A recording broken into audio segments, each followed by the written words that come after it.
I remember the exact moment my chest first clenched that evening. A simple notification on my phone that felt like a hammer striking cold steel. It was a text from my wife, Jenna. "Running late, don't wait for me." Simple words, but something about the tone, too clipped, too casual, made a knot in my stomach tighten. Christmas dinner. Her mother's house. Our first holiday together in years. And she was already slipping away from me before even stepping through the door. I brushed it off at first. Traffic, she'd say later. Maybe she was stressed. But the unease lingered, like smoke in a corner of a room you're trying not to notice. By the time I poured the first glass of wine, my eyes kept darting to the doorway, listening for the familiar jingle of her keys. It came, but not alone. Jenna arrived with a smile that seemed just a little too bright. I didn't question it. Not yet. We exchanged quick kisses, her warmth brushing against me. But something fell off. Her laughter was sharper than usual. Punctuated by glances at her phone, she fumbled to hide. I told myself I was imagining things. After all, it was Christmas, a time when nerves and nerve alone could twist perception into suspicion. Dinner started normally enough, the clatter of silverware and polite chatter filling the room. But I noticed the subtle changes. The way she leaned just slightly away from me, the way her thumb flicked through her messages, the slight hesitation when I asked about her day. Little things that, in isolation, meant nothing. Together, they gnawed at me. The first real alarm came when she excused herself to freshen up.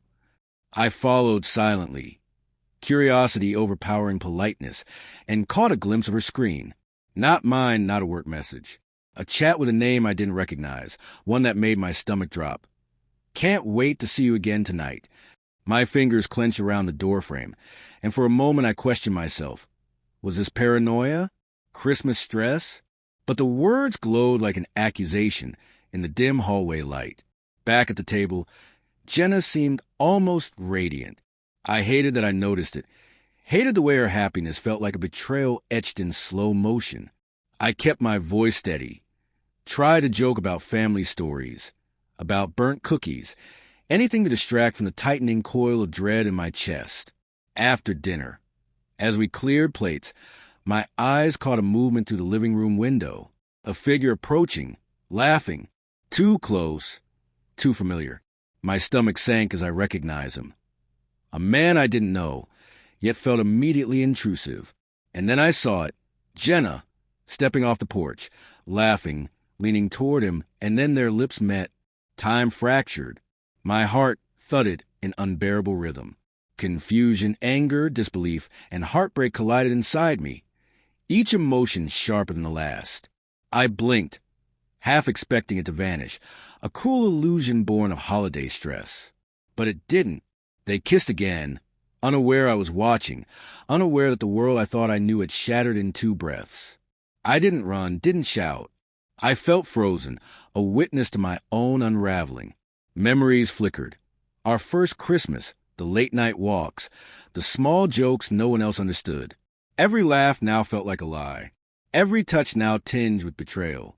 The warmth I'd felt so many times in her embrace was a cold echo. Jenna noticed me finally, the recognition in her eyes cutting sharper than the cold December wind. She stepped back, guilt spilling in uneven waves.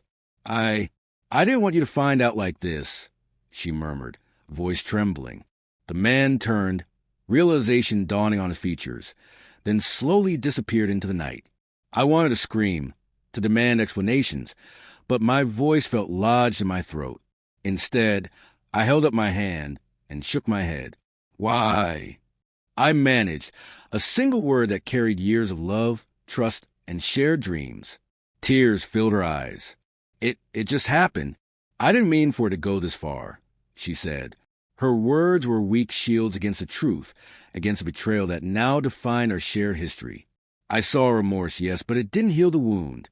It didn't erase the sight of her lips on someone else's.